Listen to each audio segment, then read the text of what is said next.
Well, this is going to be a test drive in the 2022 Jeep Compass. Now this is the Trailhawk Elite, which in Canada is the highest available trim level. You've got fairly close builds to what this is like down in the States.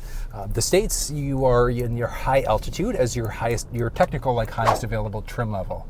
But your Trailhawk is fairly close to the Canadian Trailhawk. You've got different packages and things like that to get it fairly close to this build. But this thing, pretty much as feature loaded as it's gonna get. We've got a full 360 camera, which is phenomenal, by the way. All right, power's not too shabby. Okay, I can take that. So it's a 2.4 liter i4, so an inline four that you're gonna find inside of this vehicle. So it's on par with a lot of other engines that we're gonna see for some other makes and models and things like that. So one that jumps out in my mind right now is the Ford Bronco Sport. The Bronco Sport has a 1.5 liter turbocharged engine, which power-wise is very, very close to the power you're gonna find in this engine. But I would say that this almost has a leg up because this is a naturally aspirated, so a non-turbocharged engine, which means that we don't have to worry about the turbo lag that we're gonna find inside of the turbocharged engines, but it's nice. It's got a decent amount of power to it, but the seats are actually surprisingly comfortable. All right, come on, fella. Yeah, the seats are really comfortable inside of this thing. And one amazing thing that I love about this vehicle is we've got really cool technology we're not gonna find inside of some other vehicles. This thing has heated and ventilated first row seats. We've got heated second row seats that are available. Not bad, instant power when you need it. It's really good. Yeah, so where was I? Heated ventilated first row seats is an option. This thing has heated second row seats there, depending on the trim level of the vehicle that you're in. We've got the smart cruise control system, which I've got going right now. This thing has a panoramic sunroof too. Oh yeah, that's happening. Really, really cool features. Auto dimming rear view mirror. We've got audio controls sitting behind our steering wheel, which are fantastic. It's really nice. All right. And one cool thing, so I'm using the adaptive cruise control system right now. Car in front of me is coming up to a red light, so we're about to brake. I've got it set at 50. The car right now is 33, 31, 30, 29, slowing down really, really nicely. Nice gradual, and then this car's picking back up speed again. So this one will also start picking me back up to my set speed.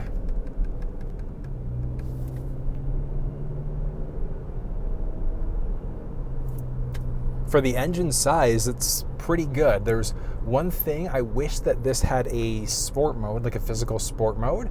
It technically does to a degree because with our shifter, we can actually kind of drop down or drop over to the side, I should say. So we can drop to the side and then we can also adjust gears out that way. So if we want a sportier performance, you do technically have that flexibility. It would just be a matter of manually shifting, I guess you could say, just using the shifter by dropping to the left-hand side instead. So it is available there as an option, but this is nice. This is really nice. I like what Jeep's done here. The redesigned interior of this thing is really good.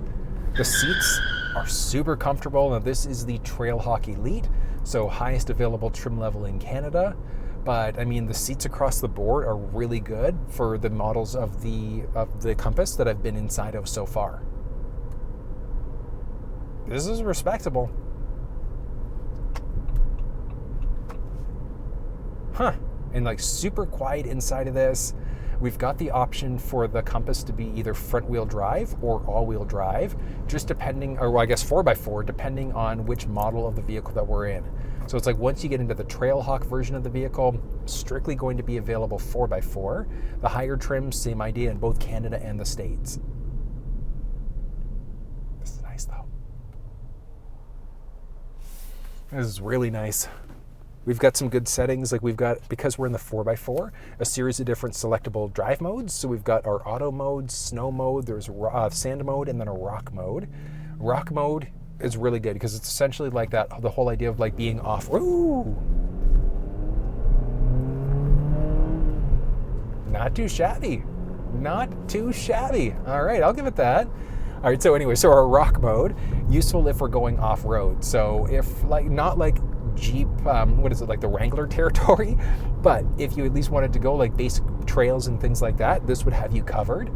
We do have skid plates underneath this thing. We do also have some front and rear tow hooks. So if people get stuck or you get stuck, you'd be able to get pulled out or pull people out as necessary, which is nice. This is pretty comfortable though. Comfortable ride. I do like that we've got the sunroof, like full panoramic roof, so it just opens things up really nicely inside of this thing.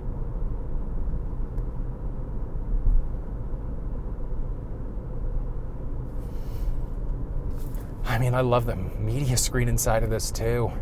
Oh, it's so cool. So the media screen, if we look at the Compass in general, it's got the option for this thing. So it's a 10.1 inch digital media screen, or infotainment screen. We've got the option for an 8.4 inch with navigation and an 8.4 inch without navigation. It's going to be a matter of preference. If you get one that doesn't have factory navigation, you can still use Google Maps, Apple Maps, or Waze on top of that.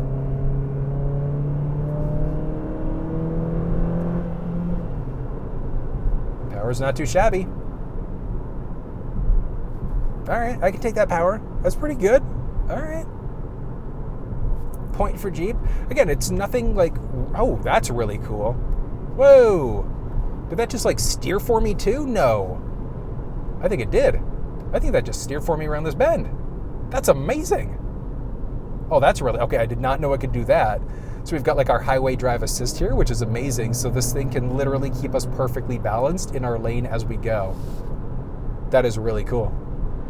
It's obviously got to be able to look at the lane markings. It's got to be able to recognize it, but it does. It like keeps us balanced in the lane there, which is fantastic. That is really cool. Another point for Jeep. Really nice. I love it. But when we've got factory navigation inside of this thing, one cool thing, with the digital cluster, we can actually see like our directions right inside of the cluster screen too, which is fantastic. So really useful. So it doesn't have a head-up display, unfortunately, but it is nice. We've at least got the option to kind of see what's going on around us as we go. I think it's a useful feature anyways. It's really nice.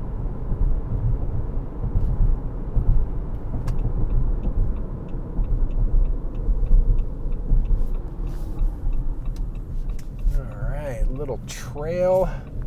I don't think I can actually go on a trail right now. And like, I don't want to take this thing on a trail. It's a new unsold unit. But this is like a nice kind of traily type of road here. All right, so, I mean, I'm not going over any like crazy rocks and things like that, but bumps, like, absolutely. But I mean, this thing is pretty dang nice.